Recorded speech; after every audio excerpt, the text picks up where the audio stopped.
So what we are doing here, we just derive the number of leaves in a heap. The formula is this. This is the formula, but another expression is this one. Okay, yeah, two different expressions, and we have this formula in the textbook. All right. Next, we need to look at other levels, because leaves at the bottom level, right? Yeah, so leaves. So this is the leaf level. Okay, leaf level. So we treat as the ground level. Yeah. So here, it's different from the real world, the real trees. Yeah, because our root is in the sky. So this is our root. Yeah, so different from our real world trees. Roof in the sky, then the leaves are on the ground. So ground level leaves. All right. On the ground, so we treat the height of all these leaves, their height equals 0. Okay? So that's our, remember last time I mentioned there are different ways to define levels, right? Yeah, there are different ways to define levels. There are top-down ways. You count from top-down way and bottom up. Even the bottom up, we still have different ways to define levels, right? So here, when we talk about there is one way to define levels, we use the height number. Height. Yeah. So what's the meaning of height? So here, the height of all leaves are equal 0. Okay? Here, the height. So you use the ground level as the 0 height level. Yeah. After that, you have height 1 level, height 2 level, and so on. Yeah. So that's one way to define levels. All right.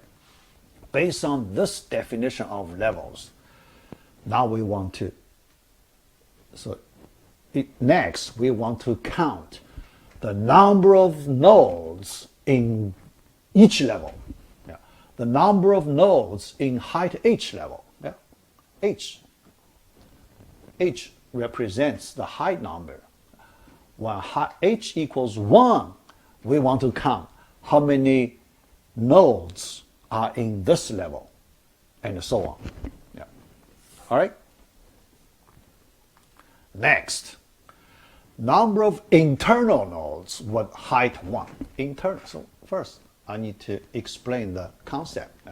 Although in your discrete math, near the end, so I don't know. So if you learn a little bit graph theory, so there is this concept, internal nodes.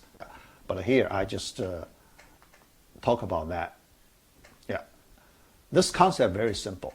You already know the leaf nodes, right? You already know the leaf nodes. So those nodes without child nodes, they are leaf nodes. Then internal other nodes. So the remaining, so if you exclude the leaf nodes in a given tree, yeah, any tree you can talk about, leaves and internal nodes. So all the nodes other than the leaf nodes, we call internal nodes. Or in other words, the nodes with at least one child node, we call internal nodes. Yeah. So now, next question, we need to calculate the number of all the internal nodes. How many? Yeah. First question. Yeah. That's pretty easy, because we know the total number of nodes in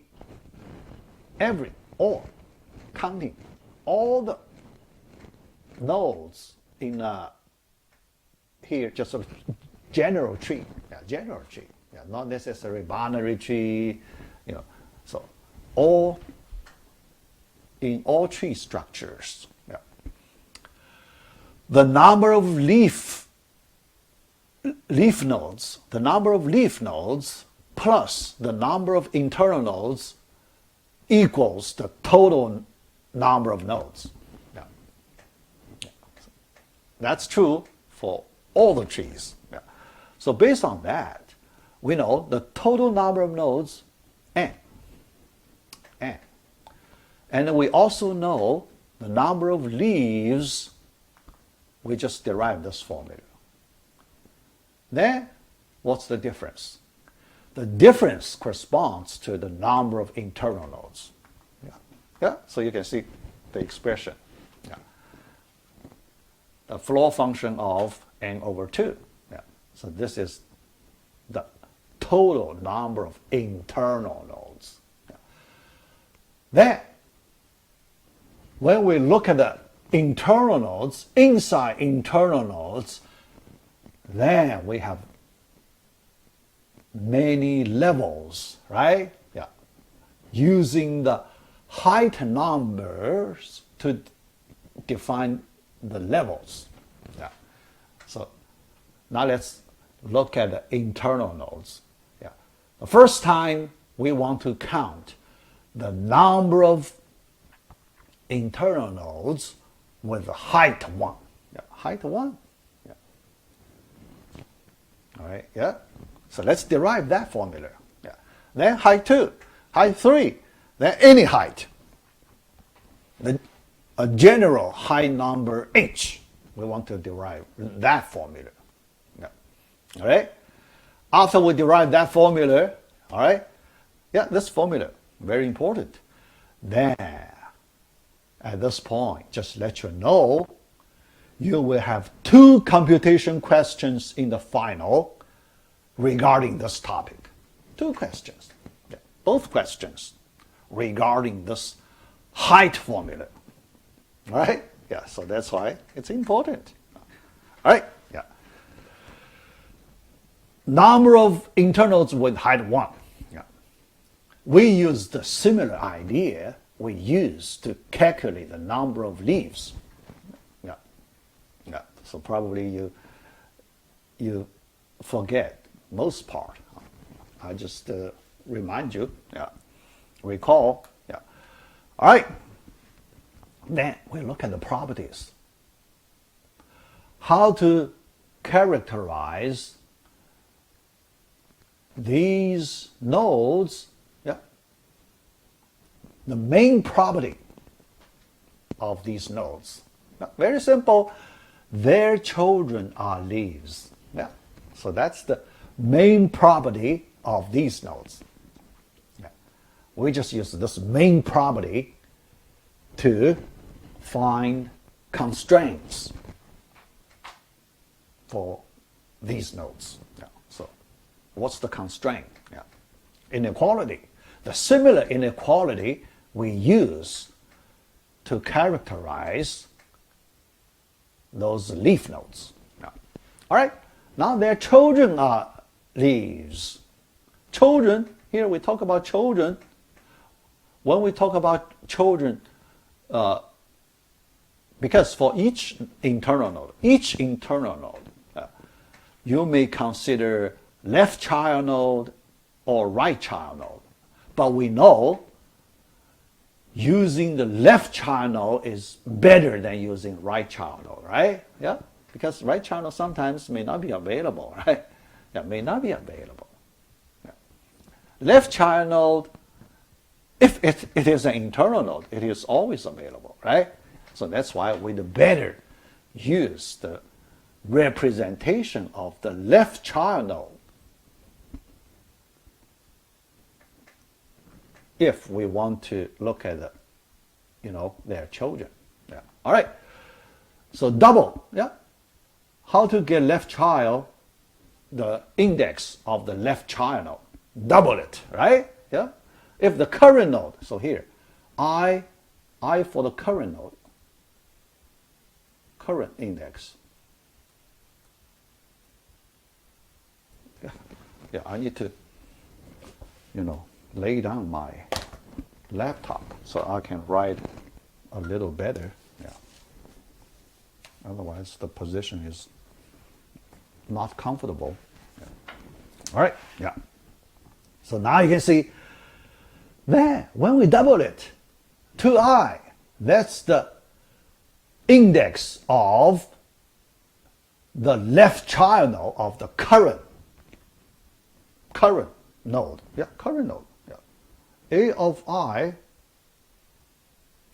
the current node. Right? Current node. Yeah. So now we look at its left child node, double it, 2i. 2i, this index number must fall into the range of the leaf nodes. Yeah, so that's how we apply this property. Based on our observation, yeah, yeah, their child nodes must be leaves. If they are leaves, their indices must fall into this range. This is the range for the leaf nodes we derived last time. Yeah. So after that, all right, yeah, we can solve this inequality, right? Yeah. Let's solve it. This inequality pretty simple. Yeah. Let's solve it. Yeah. Right. Divided by 2. Yeah. After division by 2, yeah, because I is an index, right? I is an index. Then in this inequality, we should use all integer expression. Yeah? All the expressions in this inequalities should be integer expressions. Yeah. So that's why we take a floor function. Yeah. From the upper bound, we take floor function. Very natural. But the lower bound, then we need to do some simplification. Yeah. Because lower bound is not that straightforward. We need to do simplification. So the lower bound, after we do division by 2, yeah, because this side we need to do division by 2. After division by 2, then we need to take ceiling function, right? Yeah, ceiling function. Yeah. But here, yeah, yeah. What we need to do is this. We need to do this calculation. Okay? Yeah. But this calculation relatively complicated.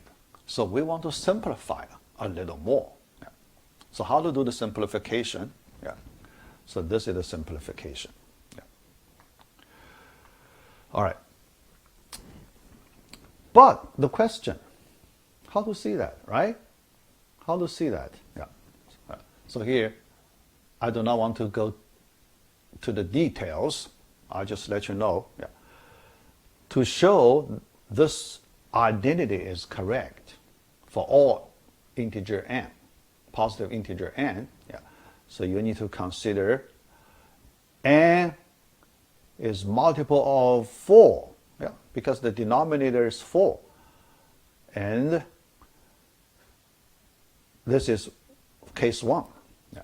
Case 2, 4k plus 1. Remainder 1.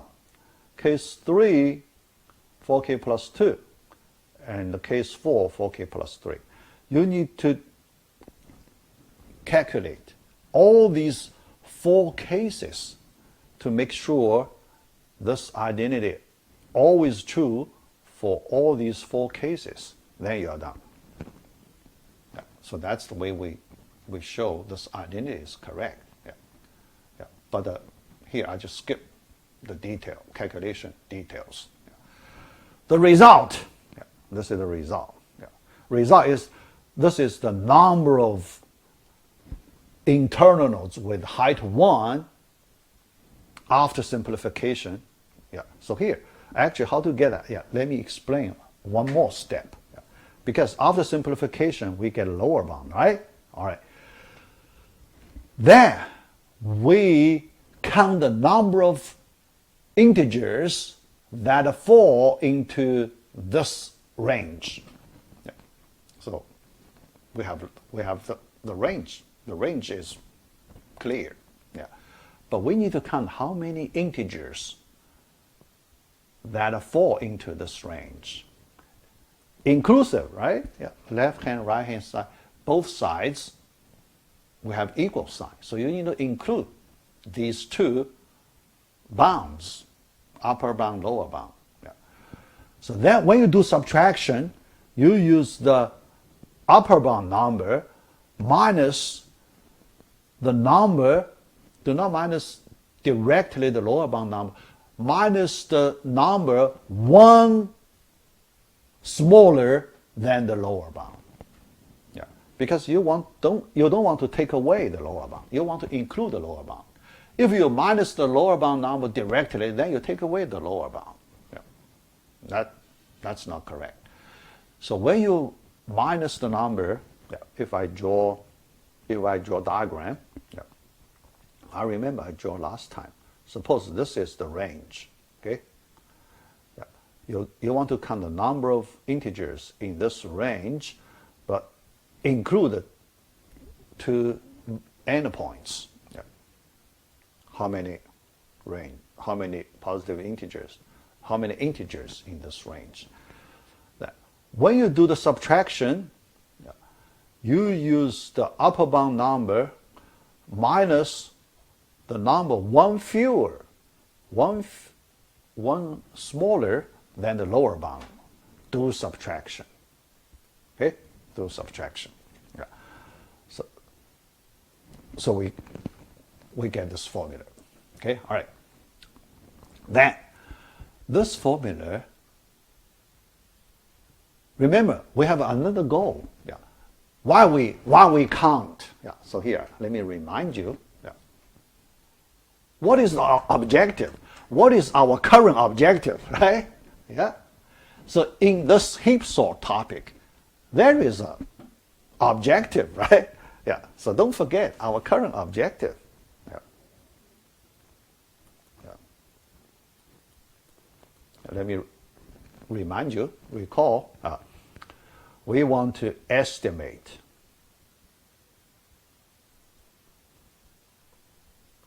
the building cost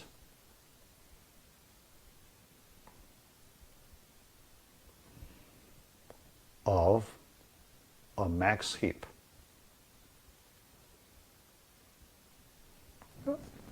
Estimate the building cost. That's our current objective. Remember, I mentioned before, if the building cost is too high, that means not worth it. Yeah, so this method, we should stop our investigation immediately. Yeah, because this path is too expensive. So we have to stop it immediately. Yeah, not worth it. Okay? Only when the building cost is acceptable, yeah, so acceptable. Yeah. So what do you mean acceptable? Acceptable, we mean if it's a big theta of n, then it's acceptable. Yeah. If it's worse than this one, yeah, so then we need to find a different method. Yeah. All right, so that's the current objective. All right, because in order to estimate, yeah, so this is the exact formula. So this is exact formula, okay? Yeah. Yeah. But the exact formula, when you do the estimation, many times may not be convenient. Yeah. May not be convenient because here there are two terms. Yeah. You have two terms. You need to, work on two terms. Yeah. In your estimation, you don't have to use exact formula, right? Yeah. So you can use approximate formula. Yeah. Yeah. If your approximate formula could be easier, then it's more convenient. Yeah. More convenient. So here we want to simplify a little bit before we do the estimation. The simplification is we can get a, not exact, so this time a little larger a little larger expression, less than or equal to ceiling function of n over 2 squared. Yeah. Yeah. So this can be proved. Yeah. How to prove? Yeah. So if some of you ask me how to prove, same way. Okay. 4 cases discussion. Yeah. Case 1, 2, 3, 4. Yeah. For each case, you do the calculation and show this inequality is true, yeah, for all these 4 cases. Then you're done. Okay, all right. So here, just let you know, we get this inequality.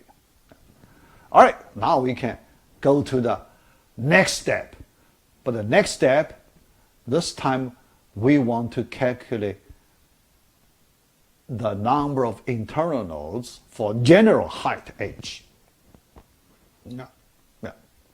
So after we have experience of height 1 experience, then height 2, height 3, but our goal is we want to get the general formula for height h. Yeah.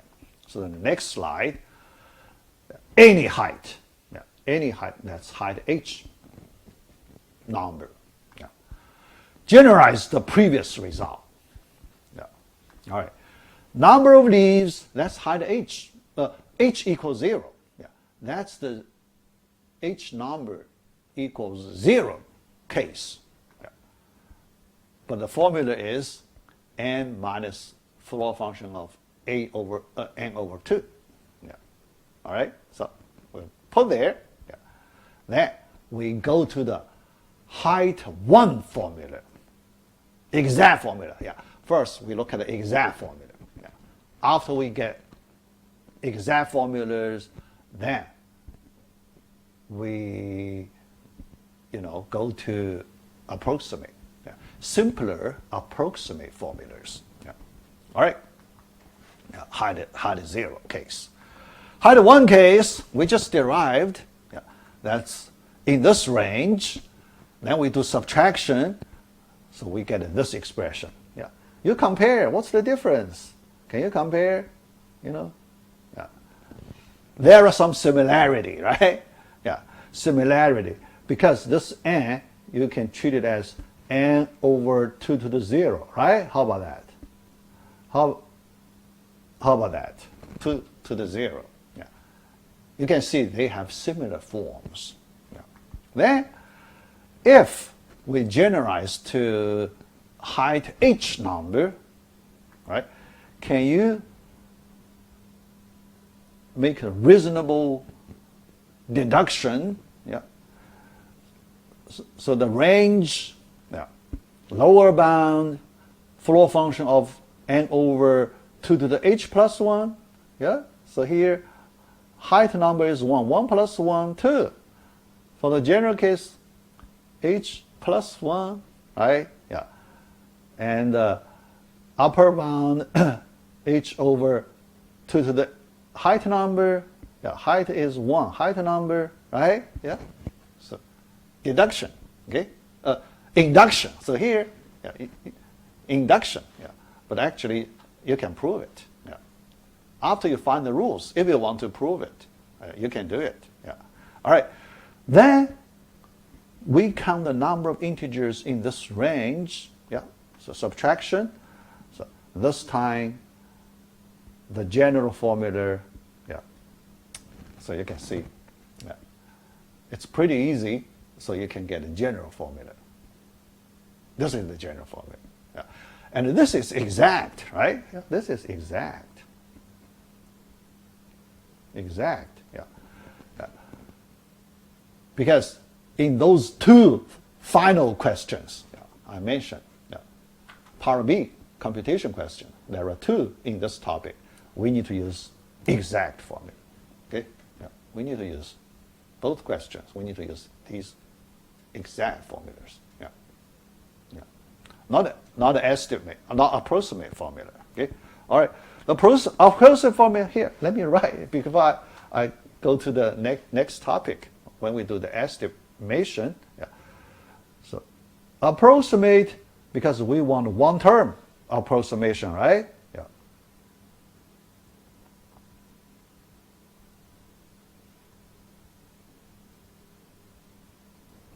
Seeding function, n over, 2 to the h, but approximation.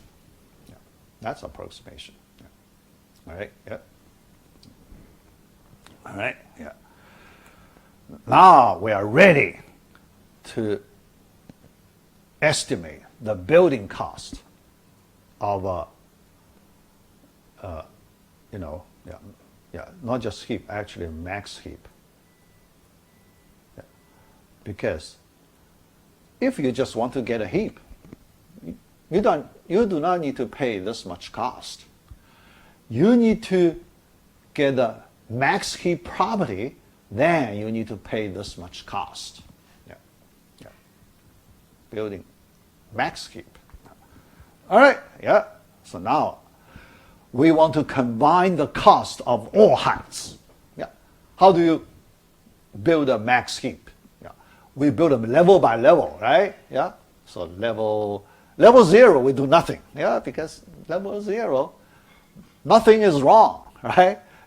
Because when we, here, let me recall another thing you need to consider when we build a max heap. Because we need to fix all the violations, right?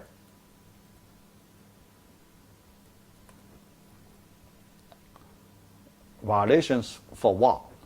For the max heap property. That violation. Property. Okay? Property. But at the leaf level, there is no violation, right? Leaf level. So no violation. So leaf level, we do nothing.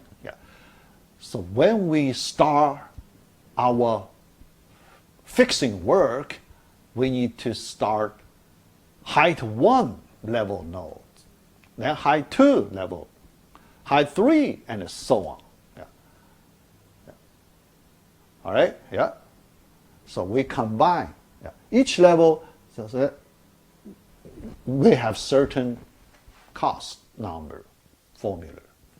But at the end, we need to combine all the cost of all heights. All heights. All right? Cost of max heapify. Remember, we call it a local heapify operation, right?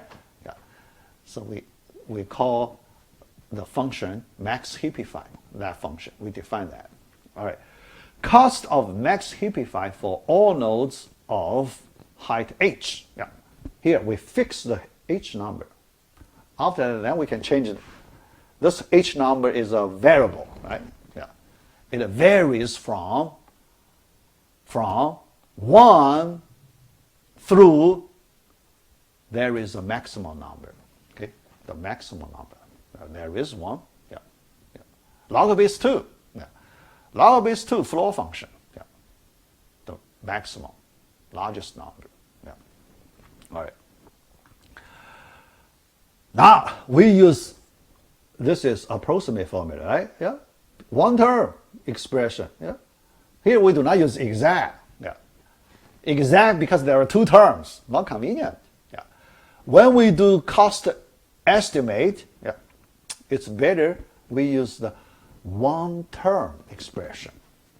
Easier to estimate. Oh, sorry. So some of you may notice the difference, slight difference. So this number should be h plus 1, not h. In my previous, I wrote h. So although I can go back. But this formula is denominator 2 to the h plus 1. So in my previous slide, I wrote a h. So that's not correct. So here this is the correct version. All right.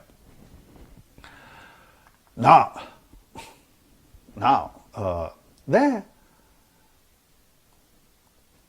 the number of nodes multiply big O of h cost.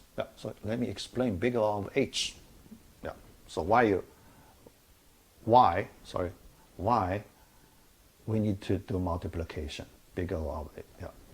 So if you recall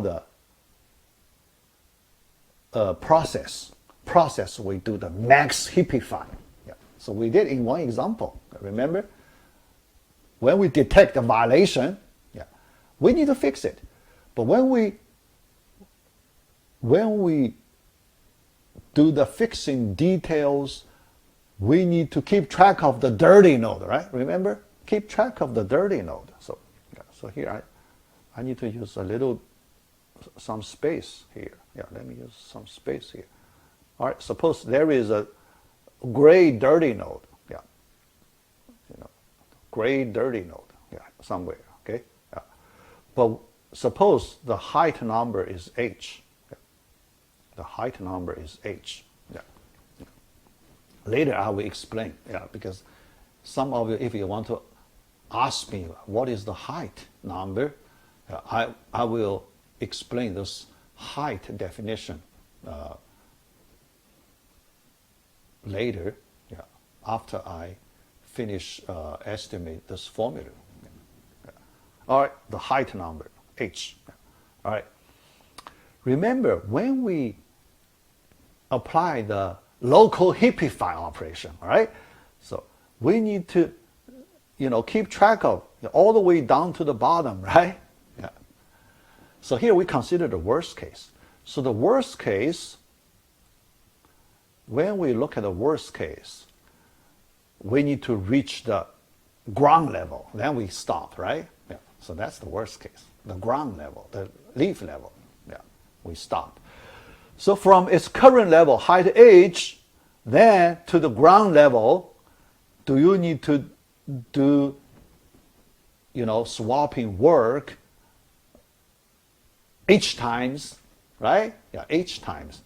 Yeah, that's why that's some constant c. The amount of work you need to do, some certain constant c times the h number, height h number. Yeah. Yeah. For that reason, yeah, that constant c, here we use this big O asymptotic notation. Yeah. Big O of h. Yeah. All right, so that's for one level, h level, height h level, we need to, this is amount of work we need to do. All right? Next, we need to add up. Yeah. We need to add up all terms in this form. All the terms in this form. Then we need to find the final expression to complete estimate of the building cost. All right, let's write the formula. Yeah. All right, heights, yeah, height number, starting number is 1, and the last height number, floor function of log base 2 of n. Yeah. Okay, yeah. The root, yeah. The root level, you have this height number.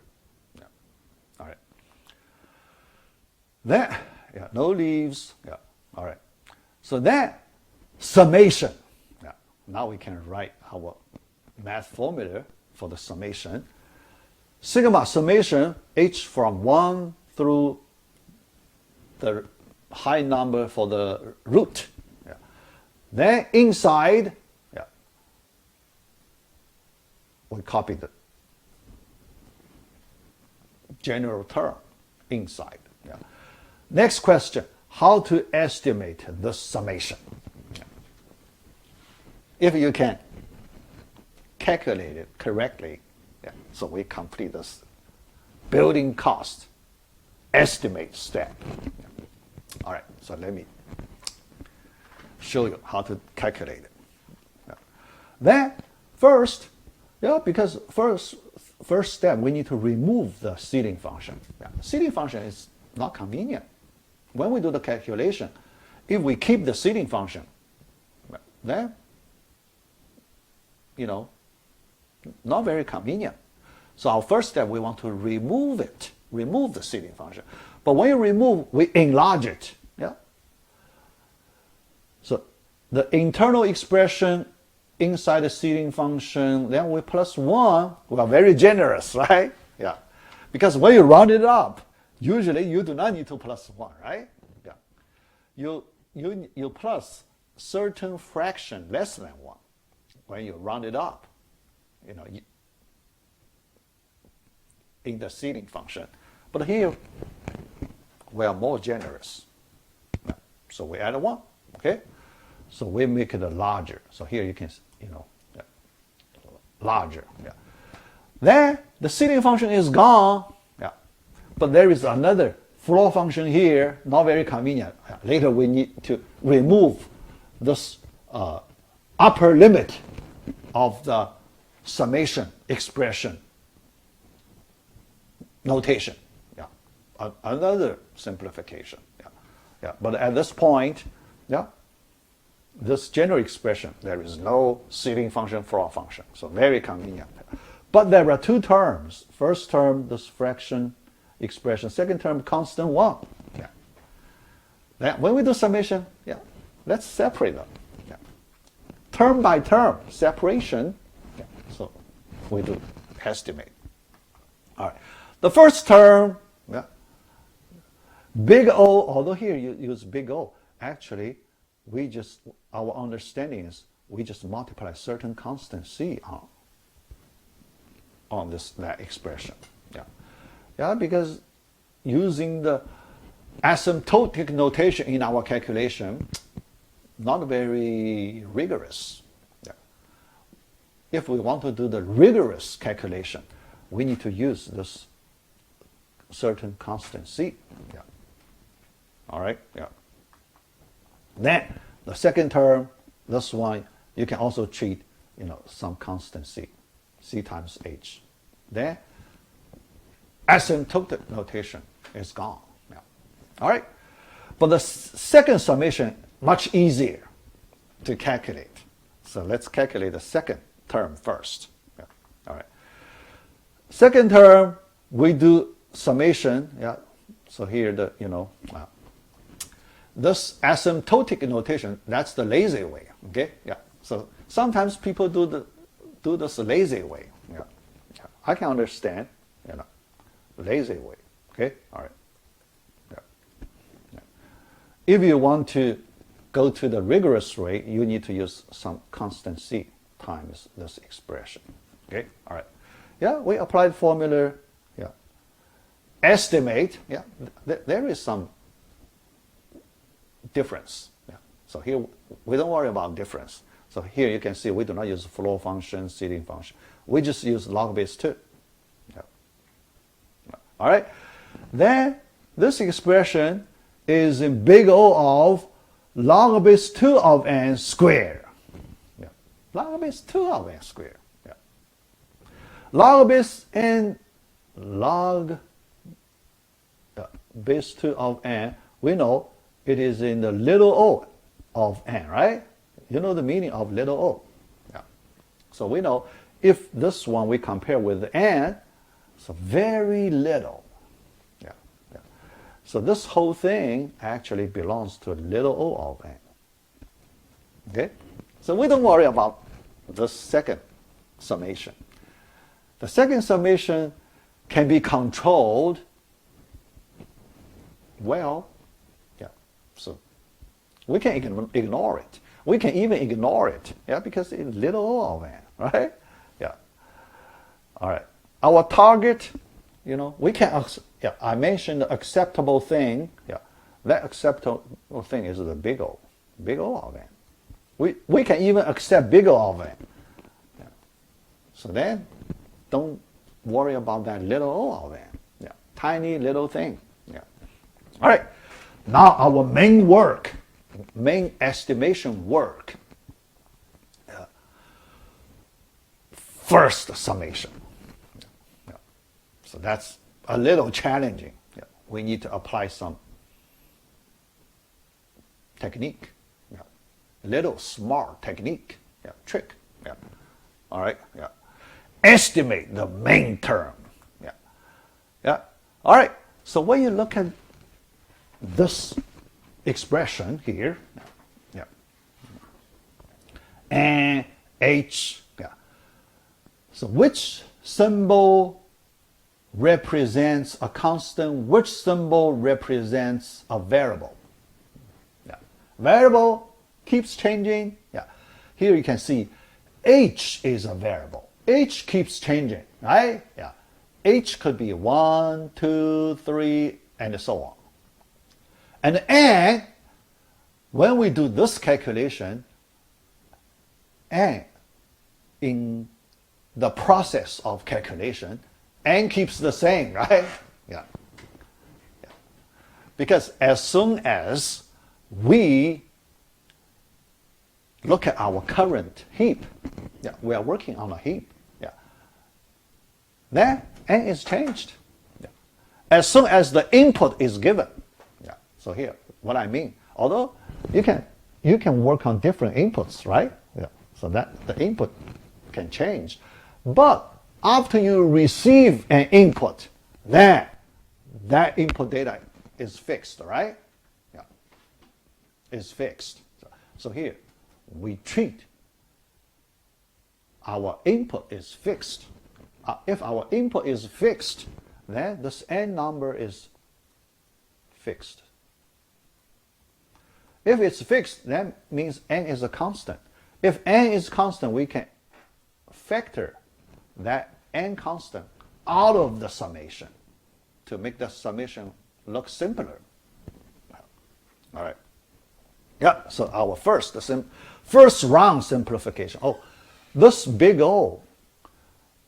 Yeah, we need to remove this big O. Yeah, the way to remove big O, we replace it by some constant C times. Yeah.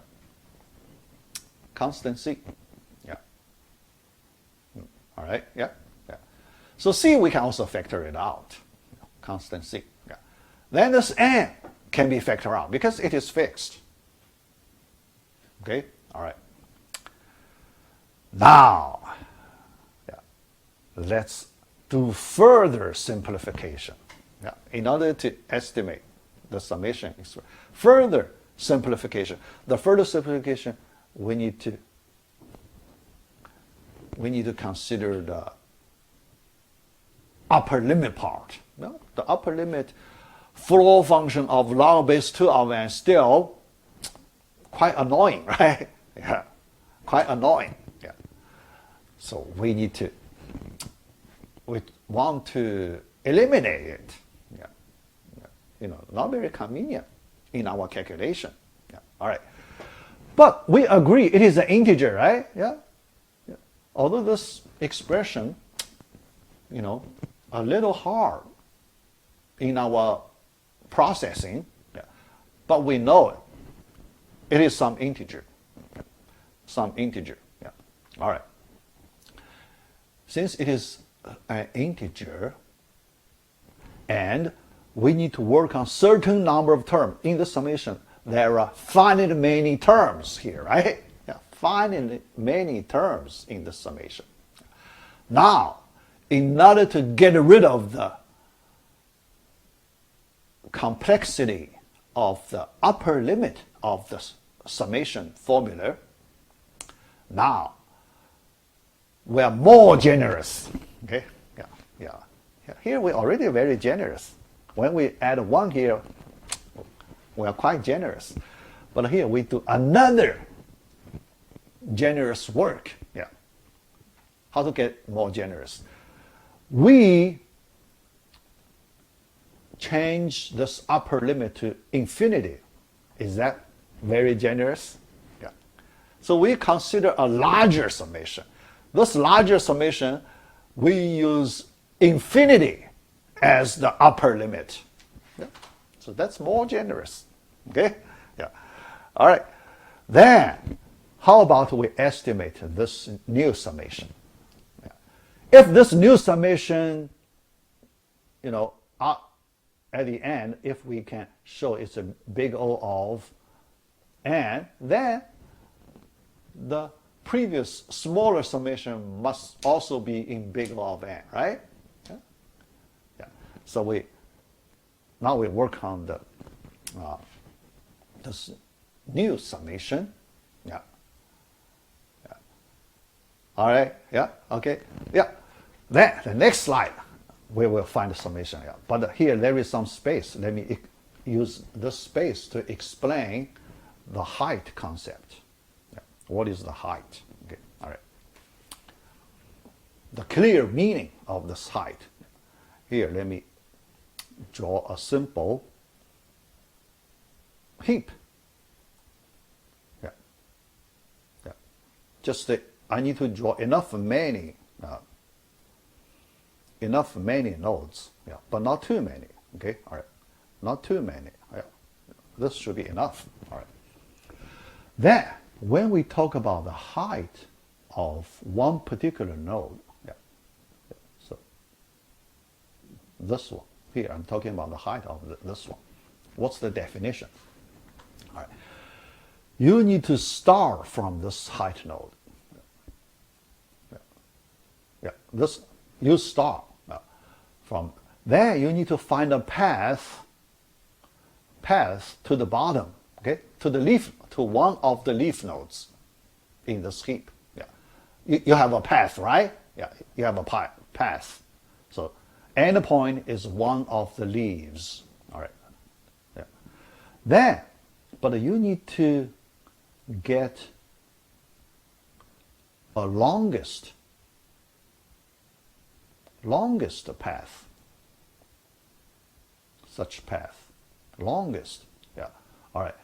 So in that longest path, then you count the number of edges, yeah, because when you go along this path, you need to go through several edges, right? Yeah, but you need to count number of edges.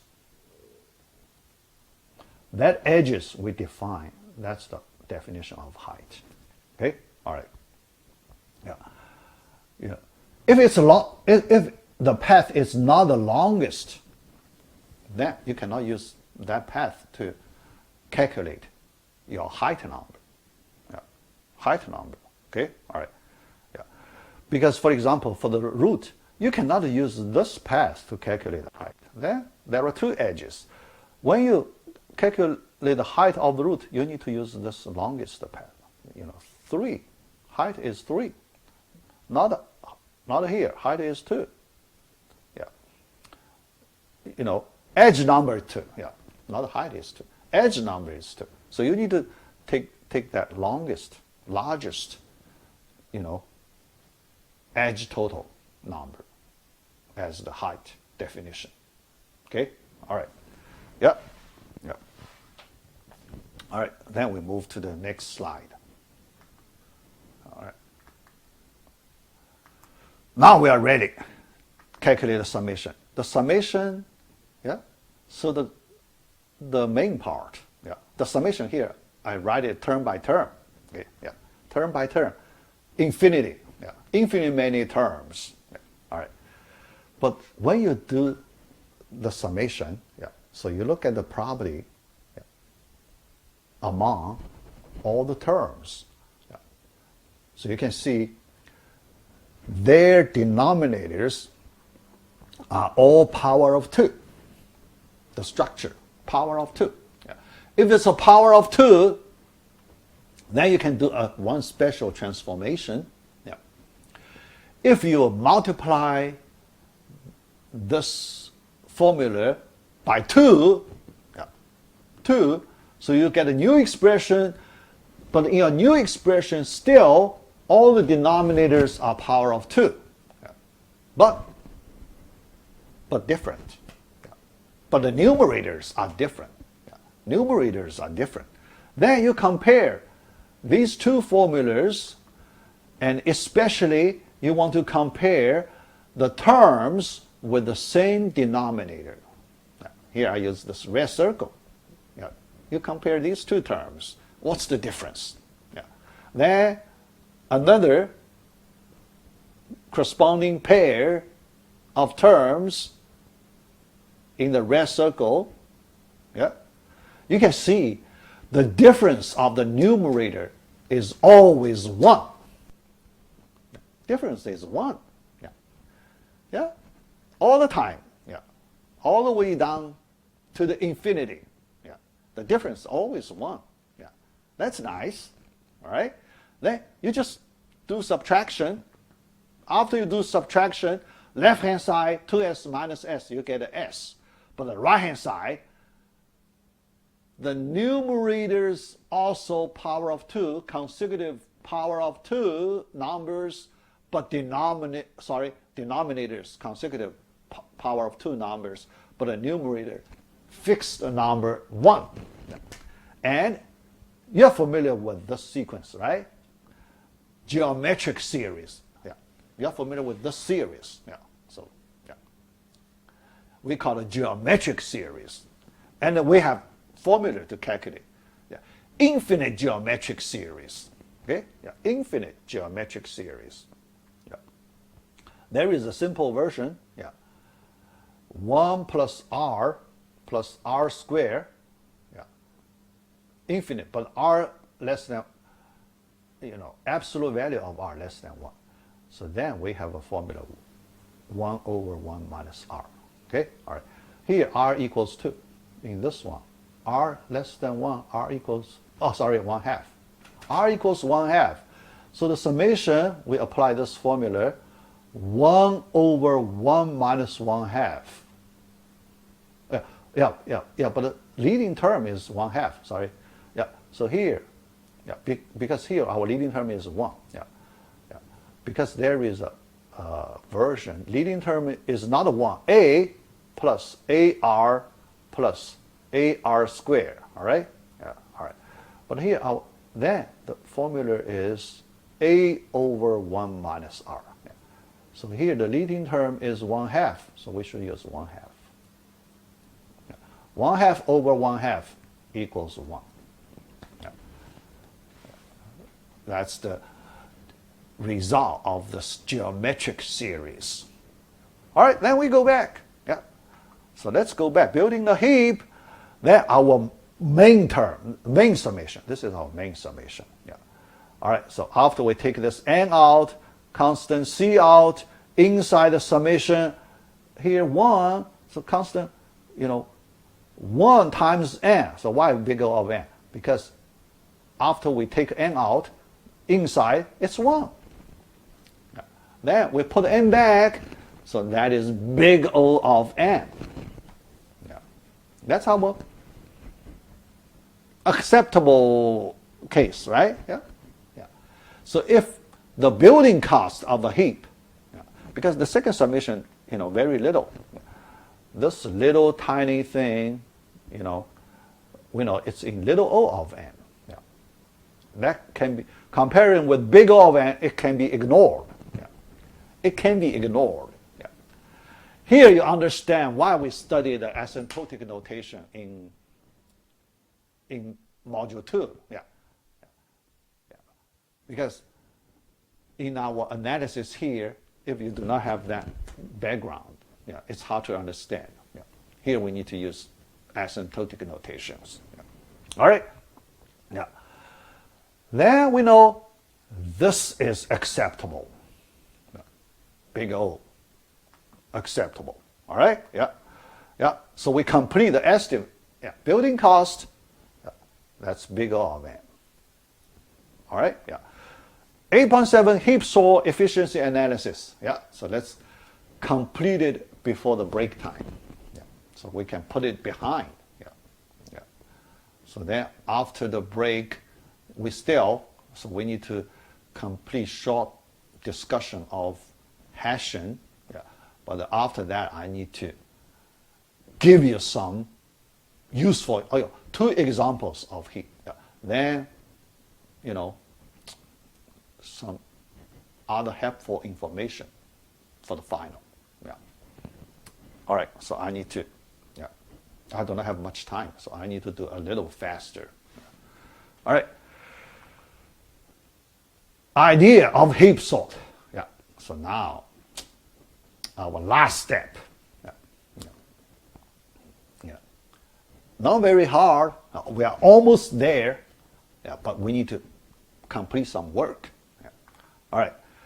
Key observation. Now let's assume after we apply building a heap process, we get a max heap. Yeah. Here you have max heap here. Yeah. So we need to do the heap sort. Now we are ready to do the heap sort. Yeah. All right. In a max heap, can you see the largest element is at the root, right? Yeah, the max heap, the value. We know the maximum, yeah, based on the max heap property. So the maximum, the node with the maximum value must appear in the root. Yeah, that's easy to see. Yeah, all right. After a max heap building process, you can access the maximum element in the root location. You know it, it's there. The next thing, can you put it in place? We know in our destination array, the maximum element must appear at the end of the array, right? Yeah, yeah, because we want to sort it. Yeah, in the sorted array, the maximum value must appear at the end. Yeah. So our next thing, we want to put the max element in place. Yeah. The question, how do you put it in place? How do you put the max value in place at the end? Yeah. One simple swap operation, we can put it in place. Yeah. Suppose we use this line segment represent the destination array. Yeah. All right. All right. And then we also, yeah, so this array, we also use it as input array, right? Yeah. Input array, destination array. Yeah. Same line segment. Yeah. Because we don't want to use too much extra space. Yeah. All right. The original location of this root node is index 1, right? Yeah. Root. Yeah. Its index is 1. Yeah. All right. But its destination location is at n, right? Yeah. N. The end of the array. N. Okay? Yeah. Then we need to do one swap operation to make it happen. Yeah. How to do swap? Swap operation between these two nodes, right? Yeah. So one swap operation, you put the max element in place immediately by one swap. Yeah. All right. But the question is, after that one swap, then your max heap structure got changed. Yeah. Then it may not be a max heap anymore, right? Yeah. It may not be a max heap anymore. Yeah. So you need to fix it. Yeah. Think about that. After that swap, you need to fix it to make it recover the max heap structure again. Yeah. But when you recover it to fix it, how much work you need to do? Yeah. Yeah. Because after you do that swap, and this root node becomes dirty, right? But only the root node becomes dirty. All the other nodes not dirty. So when you fix it, you need to run max heapify operation, you know, all the way down to the bottom. Yeah. Yeah. But only do the fixing work by, you know, one max heapify operation. Yeah. That amount of work, how much is that? How much is that? Because that's related to your high number. High number is log base 2 of n. So the amount of work you do the fix is constant multiple of this log base 2 of n. So you recover it after this much work. You recover the structure to a max heap again. After you recover it, then the current root, also the maximum value of the current heap, right? Because after you put it in place, you exclude it from the consideration, right? You do not need to look at it anymore. Yeah. So you only need to consider the remaining elements. But remaining elements, the current root node contains the current maximum value. So you need to do another swap with the n. N is the second to last element. Yeah. Another swap, you put it in place. Yeah. The second largest element, you put it in place. All right? One more swap. Then you need to fix it. Then another element in place, and so on. Yeah. At the end, you put all the elements in place. That's the heap sort. That's the main idea of the heap sort. Okay. All right. Yeah. So you can see, yeah, if I write the pseudocode, you can see, yeah, all right. After we build the heap, yeah, we need to put the maximum in place. We do this operation. Swap A of 1 and A of n. Yeah. After that, we need to fix it. Okay? We need to recover the heap structure, so we need to run the max heapify operation. All right? Yeah. All right. After that, we do, keep doing. Yeah. All right. So, procedure of heap sort. Yeah. Yeah. All right. Iteration. Yeah. First, we need to build a max heap. Yeah. We have that function. Defined before. Yeah. So we run that function, build a max heap function. Yeah. After that, yeah, so we use a for loop. Yeah. So here you can see we try to avoid recursion, right? Remember, we want to use minimum amount of memory space, memory resource. Yeah. For that reason, we want to use the for loop iterative way. Not recursive way. Yeah. So in the for loop, I equals from n down to 2 n, the root node, right? Yeah. So n, yeah, at the beginning, yeah, our current array is the whole array. So that's why I equals n. Yeah. All right. Then we swap A of 1 and A of I. All right. After that, you need to fix. You know what? Yeah. But after that, the heap size is reduced by 1. Yeah. Because you put one element in place. Yeah. Then you eliminate that in place element from the consideration. So the size is reduced by 1. Heap size reduced by 1. Yeah. All right. Then, now you work on a new heap, yeah, or updated heap. Yeah. But in that updated heap, you need to max heapify it first. Yeah. So you run max heapify, call that function, yeah, on array A, but the second parameter, that is where to fix, right? Where is your dirty node? Yeah. What is your dirty node? Yeah. Index I, the root. Root is dirty. So the second parameter represents the location of the dirty node. Yeah. That's why you call this max heapify function on your data A array at the location index 1. Yeah.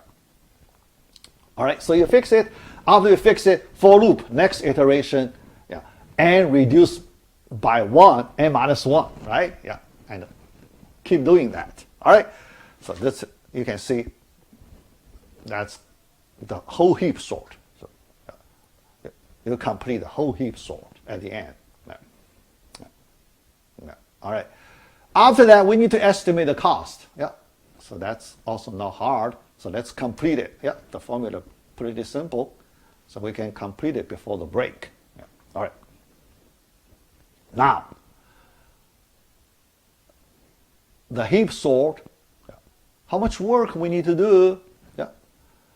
You can see after building a max heap, the remaining cost we need to pay all max heapify operation, right? Yeah, because we need to do a lot of max heapify, yeah, in the swap operation, but the major part is the max heapify part. So let us calculate the max heapify, how much work we need to do. Yeah, all right. Big O of, yeah, big O you treat constant multiple, yeah, certain constant multiple, okay? Yeah, big O, yeah, all right. Inside, because the first time, the first max heapify operation, that is log base 2 of n. Okay? Second time, you reduce the heap size by 1. The second time, log base 2 of n minus 1. Then n minus 2 and so on. The last one, log base 2 of 2. Yeah. Because the final one, you don't need to do anything, right? Yeah, the last element. It is forced in place. You just leave there. So that's why you do summation. All right. But to estimate this summation, pretty straightforward. Yeah. Just one step, we're done. Yeah. Because each term, so you look at each term less than or equal to log base 2 of n, right? Yeah. The second term also less than equal to, so here we are very generous. Each term less than, even the last one, log base 2 of 2, we still use this pretty big term, yeah. But how many? How many log base 2 of n? Yeah. n minus 1, right? But n minus 1, we are also very generous. We drop that minus 1. We use n. Yeah. All right. So at the end, you can see we can use expression n log n. Yeah. N log n, we are satisfied. So the total cost for a heap sort, n log n. Yeah. So that's what we want to have. Yeah. So we're satisfied with this n log n result. Yeah. So we complete the heap sort. Okay? Yeah. Satisfying 3 requirements at the beginning of this topic. All right, yeah, so let me stop right here, take a break. So after you come back at 7 o'clock, then I need to, yeah, so I do not have too much time.